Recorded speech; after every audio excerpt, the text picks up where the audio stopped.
Hello दोस्तों, welcome to my channel fun with fundamentals. इस video में हम न्यूटन्स लॉ ऑफ मोशन के टॉपिक से इम्पल्स, फ्री बॉडी डायग्राम्स और सूडो फोर्स की रिवीजन करेंगे। सबसे पहले रिवाइज करते हैं concept of impulse. Newton second law of motion के according summation of F vector is equal to dp vector upon dt और dp vector is equal to summation of F vector dt। Force की वजह से over the period of time particle का change in momentum निकालने के लिए हमें above equation को टाइम पीरियड के विद रिस्पेक्ट टू इंटीग्रेट करना पड़ेगा। तो अगर हमारा टाइम इंटरवल है delta T equal to T F minus T I और चेंज इन मोमेंटम है delta P vector equal to P F vector minus P I vector, therefore integration of D P vector from P I to P F is equal to integration of summation of F vector D T from T I to T F. Thus, delta p vector is equal to pf vector minus pi vector equal to integration of summation of f vector dt from ti to tf. Therefore, I vector is equal to integration of summation of f vector dt from ti to tf. Left hand side के term को हम impulse कहते हैं and it is defined as the change in momentum of a particle on which force is applied over a period of time. मतलब impulse किसी particle के change of momentum के बराबर है जिसपे over a period of time कुछ force apply किया जाता है। हमें पता है कि किसी भी क्वांटिटी का इनिशियल और फाइनल लिमिट्स के ओवर इंटीग्रल ये इक्वल होता है उस क्वांटिटी के एरिया अंडर द ग्राफ के बराबर, जहां वो एरिया इंटीग्रल की लोअर लिमिट, अपर लिमिट और एक्स एक्सिस से इनक्लोज्ड होता है। Thus impulse is equal to area under the graph of f vector versus t from t equal to ti to t equal to tf. Next impulse के कुछ example study करते हैं।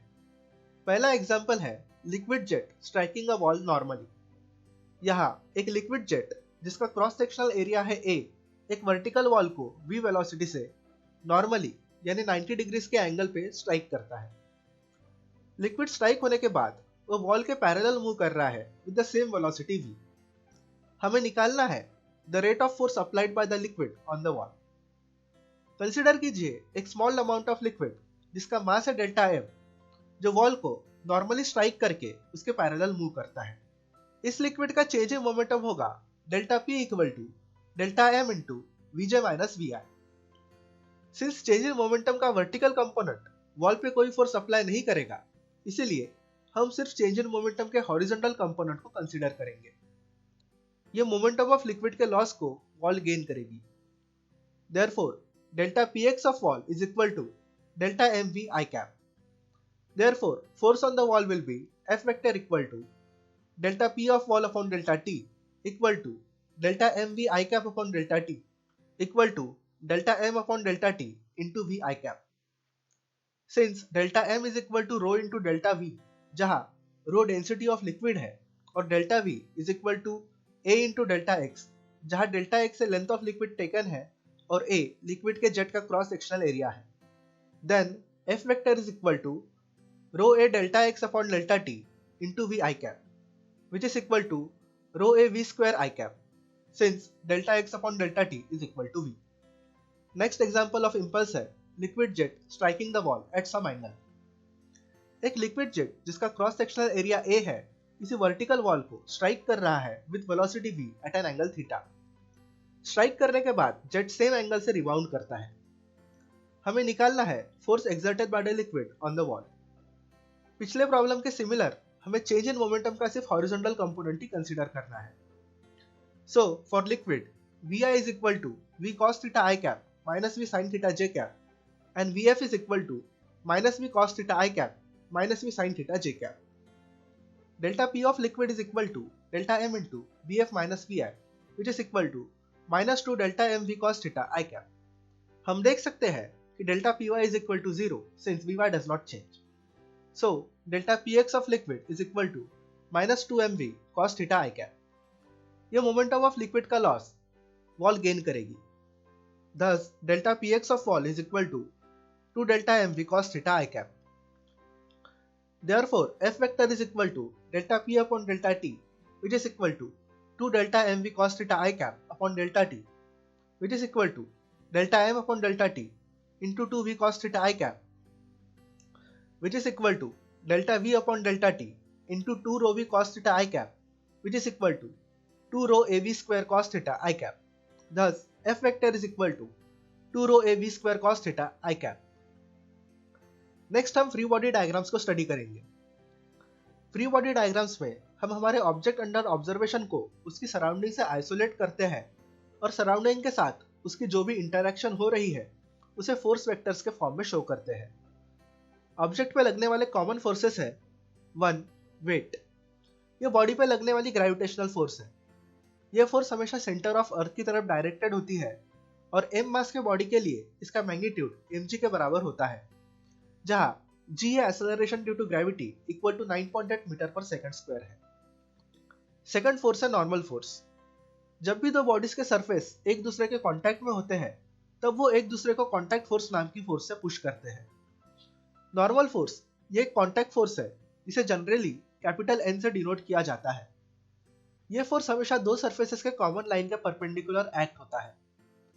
अगर हम contact force की exact direction नहीं जानते तो हमें कांटेक्ट फोर्स को x और y डायरेक्शन के कंपोनेंट्स के फॉर्म में डिनोट करना चाहिए। थर्ड कॉमन फोर्स है टेंशन। जब भी हम किसी बॉडी को एक टाइट रोप या स्ट्रिंग की हेल्प से पुल करते हैं तो रोप या स्ट्रिंग के हर पॉइंट पे एक फिजिकल क्वांटिटी फॉर्म होती है जिसे टेंशन कहते हैं। टेंशन का मैग्नीट्यूड बॉडी पे रोप या स्ट्रिंग के थ्रू एक्सर्ट होने वाले फोर्स के बराबर होता है। जब भी एक मास m की बॉडी किसी लाइट रोप से हंग की जाती है जिसे हम मासलेस कंसीडर करते हैं, तब स्ट्रिंग का टेंशन उस बॉडी के वेट के बराबर यानी mg के बराबर होता है। फोर्थ कॉमन फोर्स है स्प्रिंग फोर्स। हर स्प्रिंग का कुछ स्प्रिंग कांस्टेंट होता है जिसे हम k से डिनोट करते हैं और यह स्प्रिंग कांस्टेंट स्प्रिंग के मटेरियल पर डिपेंड करता है। जब भी किसी स्प्रिंग को उसकी नेचुरल पोजीशन से x डिस्टेंस कंप्रेस या स्ट्रेच किया जाता है तब वो kx के बराबर फोर्स एक्सर्ट करता है जिसे स्प्रिंग फोर्स भी कहते हैं। यह फोर्स हमेशा स्प्रिंग के न्यूट्रल या इक्विलिब्रियम पोजीशन की तरफ एक्ट करता है। फिफ्थ कॉमन फोर्स है फ्रिक्शन। फ्रिक्शन ये एक टाइप का कांटेक्ट फोर्स है।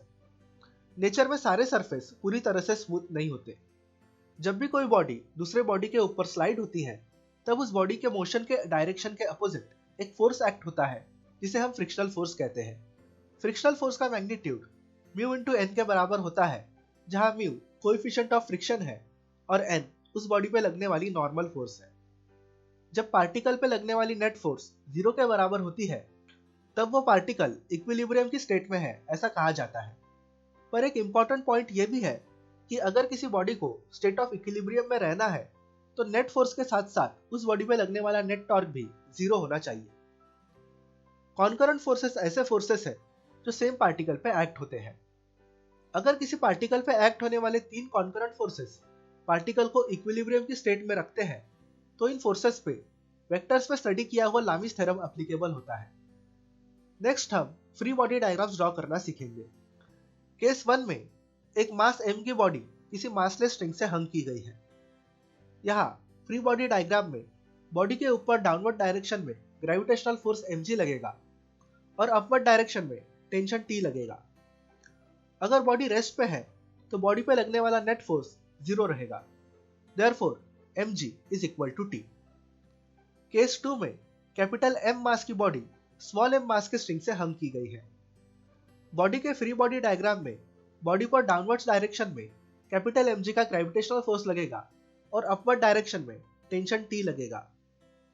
अगर हम स्ट्रिंग के हाफवे पॉइंट पे फ्री बॉडी डायग्राम ड्रॉ करते हैं तो इस पॉइंट पे कैपिटल mg और स्मॉल mg/2 का डाउनवर्ड फोर्स लगेगा और T डैश का टेंशन लगेगा जो टेंशन T से डिफरेंट रहेगा। सो हमारे इक्वेशंस रहेंगे T equal to capital mg and T dash is equal to capital mg plus small mg/2। Diagram में आप देख सकते हैं केस 3 में वेरियस मास के बॉडीज मासलेस स्ट्रिंग से एक पुली के ऊपर हंग किए गए हैं। पुली स्मूथ होने की वजह से हम कह सकते हैं कि T1 is equal to T2। अब हम हर बॉडी का फ्री बॉडी डायग्राम ड्रॉ करेंगे। मास ma वाले बॉडी के लिए ग्रेविटेशनल फोर्स mag डाउनवर्ड्स लगेगा और टेंशन T1 अपवर्ड्स लगेगा। मास mb वाले बॉडी के लिए ग्रेविटेशनल फोर्स mbg और टेंशन T3 डाउनवर्ड्स लगेगा और टेंशन T2 अपवर्ड्स लगेगा। मास mc वाले बॉडी के लिए ग्रेविटेशनल फोर्स mcg डाउनवर्ड्स लगेगा और टेंशन T3 अपवर्ड्स लगेगा। अगर सारे बॉडीज रेस्ट पे है तो net force on all bodies 0 रहेगा। Therefore MAG is equal to T1, MBG plus T3 is equal to T1, MCG is equal to T3। Case 4 में एक मास M के बॉडी पे नॉर्मल फोर्स और फ्रिक्शन एक्ट हो रहे हैं। इस बॉडी पे राइट डायरेक्शन में फोर्स F लग रही है, इसीलिए इस बॉडी के मोशन के अपोजिट डायरेक्शन में यानी लेफ्ट डायरेक्शन में फ्रिक्शन एक्ट होगा। बॉडी पर डाउनवर्ड्स डायरेक्शन में ग्रेविटेशनल फोर्स mg लगेगा और उसके रिएक्शन में फ्लोर बॉडी पे अपवर्ड डायरेक्शन में नॉर्मल फोर्स n लगाएगा। अगर हम एज्यूम करते हैं कि बॉडी रेस्ट में है तो क्योंकि वर्टिकल या y डायरेक्शन में कोई मोशन नहीं है, therefore summation of Fy is equal to 0, thus n minus mg is equal to 0, that is n is equal to mg। Similarly, as horizontal या x डायरेक्शन में भी कोई मोशन नहीं है, therefore summation of Fx is equal to 0, thus F minus Fr is equal to 0, that is F is equal to Fr। अगर body force F की वजह से राइट डायरेक्शन में मूव हो रही है तो Fr is equal to mu n, जहां mu is equal to coefficient of friction। Therefore, according to second law, summation of F vector is equal to ma vector, and thus F minus Fr is equal to ma। That means F minus mu n is equal to ma। Case 5 में मास m की body एक spring से attach है जिसका spring constant k है। इस spring को distance delta x से स्ट्रेच करके रिलीज किया जाता है। इस बॉडी के फ्री बॉडी डायग्राम में लेफ्ट डायरेक्शन में k इंटू डेल्टा x का स्प्रिंग फोर्स लगेगा, डाउनवर्ड्स डायरेक्शन में ग्रेविटेशनल फोर्स mg लगेगा और उसके रिएक्शन में फ्लोर बॉडी पे अपवर्ड्स डायरेक्शन में नॉर्मल फोर्स n लगाएगा। सो एज वर्टिकल या y डायरेक्शन में कोई मोशन नहीं है, therefore summation of Fy is equal to 0, and thus n minus mg is equal to 0, that is n is equal to mg। Body spring force की वजह से left direction में move करेगी क्योंकि स्प्रिंग फोर्स हमेशा equilibrium position के direction की तरफ एक्ट होता है। Therefore, according to second law, summation of F vector is equal to ma vector, thus minus k delta x is equal to ma vector and a vector is equal to minus k delta x by m I cap। Next हम revise करेंगे the concept of pseudo force. हमने इससे पहले non inertial frame of reference के बारे में पढ़ा है, पर हमें अभी तक ये नहीं पता कि non inertial frame of reference में बॉडी के मोशन को कैसे सॉल्व करें। सूडो फोर्स के कंसेप्ट को इंट्रोड्यूस करके हम non inertial frame of reference में बॉडी के मोशन को सॉल्व कर सकते हैं। कंसीडर कीजिए एक inertial frame of reference S, एक दूसरी non inertial frame of reference S dash S के with respect to acceleration a0 से मूव कर रही है। Mathematically acceleration of S dash with respect to S is equal to a0 vector.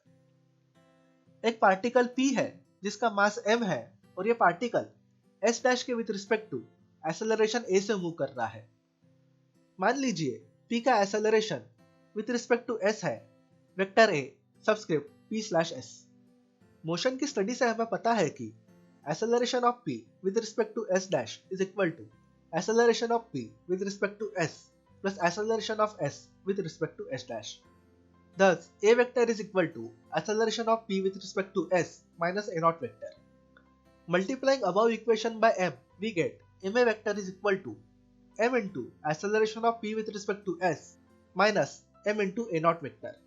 इस equation में क्योंकि s inertial frame of reference है, term m into acceleration of p with respect to s Newton second law of motion के according particle p पे लगने वाले सारे forces का वेक्टर सम रिप्रेजेंट करेगी। Therefore, F vector is equal to m into acceleration of p with respect to s. Thus, m into a vector is equal to f vector minus m into a0 vector. Therefore, a vector is equal to f vector minus m into a0 vector whole divided by m. इस term को हम compare करते हैं Newton second law of motion में मिली expression a vector is equal to f vector upon m से। हमें इससे पता लगता है कि हमें sum of all forces acting on particle P पे एक additional force minus m into a0 को ऐड करना पड़ेगा ताकि non inertial frame of reference में Newton second law of motion applicable हो सके। यह फोर्स रियल नहीं है और इसीलिए इसे सूडो फोर्स या इमेजिनरी फोर्स भी कहा जाता है। यह सूडो फोर्स इसीलिए इंक्लूड की जाती है क्योंकि हम एक non inertial frame of reference में Newton second law of motion apply करना चाहते हैं जो कहता है कि टोटल फोर्स हमेशा मास टाइम्स एक्सेलरेशन होती है। That's it for this video. Thank you for watching and have a great day.